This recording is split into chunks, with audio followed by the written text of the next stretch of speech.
Hello chào mọi người nha. Cắt thanh nó nha. Cắt thanh nha. Cắt thanh nó cắt Cái cửa. chồng kia sườn đây nó cắt cửa trong đây nó. Cái nó. Nhưng mà sườn đây nó cắt cửa. Chứ có gì đâu. Bố. Ủa hết. Biết là đâu. Chết rồi. Cho tịch cơ. Ủa mà. Tặng ủa. Nhá.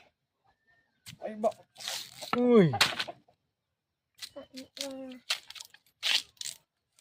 Cho tịch trời ơi. Nhạ vậy. Mày có biết cái này là cái gì không? Không biết cái này là cái gì không? Không biết. Bơi cho cái là bờ. Nói với con nó. Thanh. Nhìn nó này hột thanh chứ. Cái hột át thanh nó. Bố bố lót cái này. Lo thì lo tao số thì cái lo cho tao mà họ thì lo cho tao mà lấy chia lấy xin này.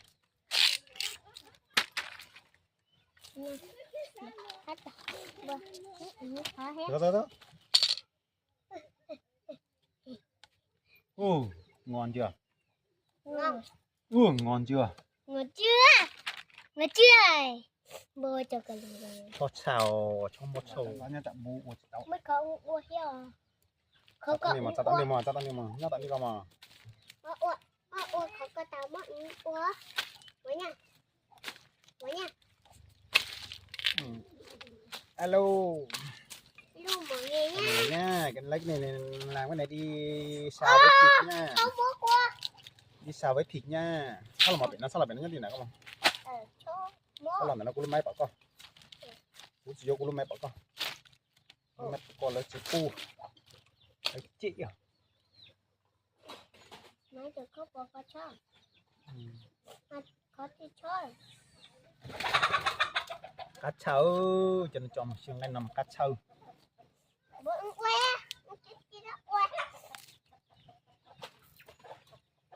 Lộ nè. Ua hiền. Ít đó ổn nó hiền. Bố. Hát tao xíu vẫn nó tao hả? Hả? Hát tao xíu vẫn nó tao. Nó to hơn. Nó á.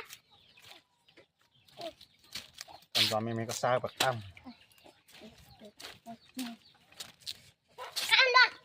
Nào mình sẽ, sao mình sẽ. Thì bây giờ mà kín nó lại. Sai cổ sự. Cá. Đây này, ngon chưa? Cắt sao đi.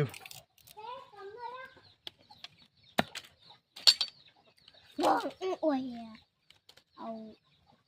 còn là lọc cái cua. Để chi bé lên. Nó không hết.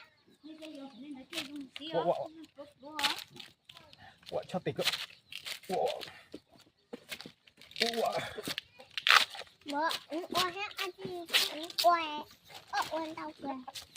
Thì cái này, ra tôi cho. Nó đi đây mình tạo cái này, sau đó tôi tin nó nha.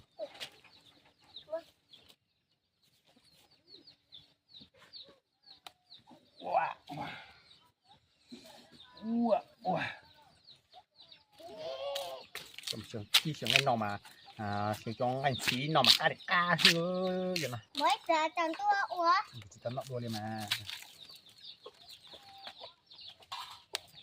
có bốn nọ cho nó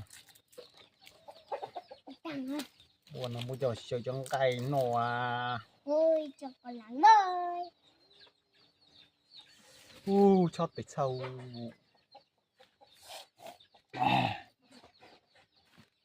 bố ơi cho con mua kìa được được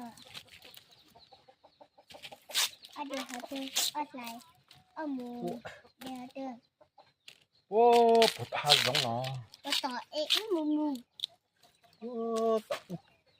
đây này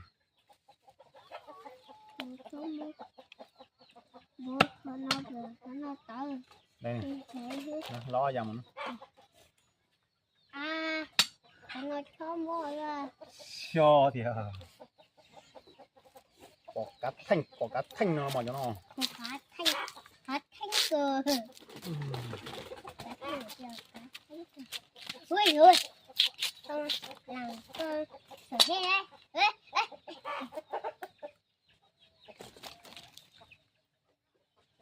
Đấy nha, lấy cái phần non thôi. Cái này ăn xong cũng được, ăn chét cũng được. Bỏ nói à. Vâng. Bỏ thêm bỏ luôn. Mà hay nghe được ha, mua mua ha, tôi làm được luôn mà. Tôi bé không? Bỏ bỏ ca. Bố thấy là tại vì bố chín nọ. Yeah, Lana. Mà bố chín bố ăn đây nha. Để cho nó một kia nó mà cắt sao đấy. Ai chứ đã từng ăn chưa?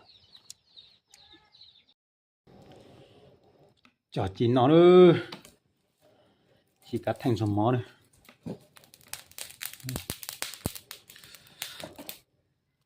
Cho là chi. Cho một kia sướng ngay nữa. Chín nó này.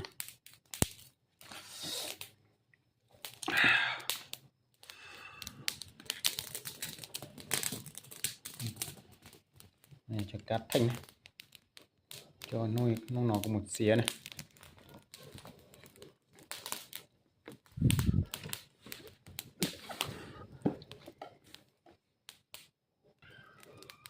Chỉ nó mà được cắt xa này, chỉ nó mà cắt đồ là kia này.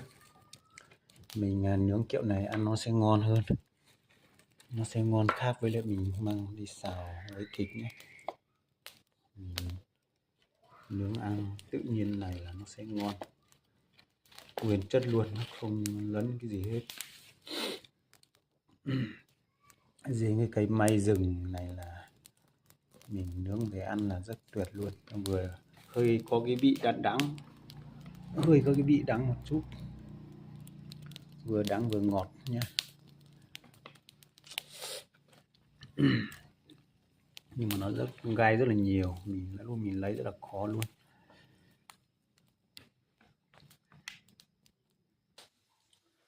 Sẽ làm cả cái món sườn sườn nha, hoa đu đủ nữa,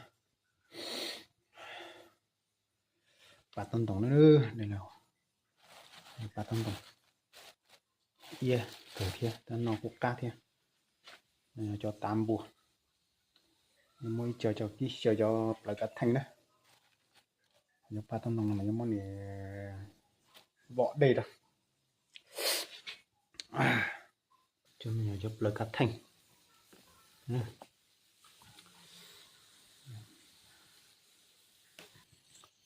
Đấy nha, bắt đầu chín rồi.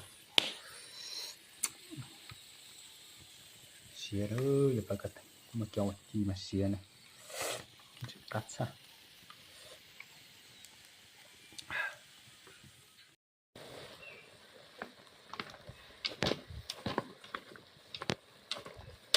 Ôi giời, tuyệt vời đấy.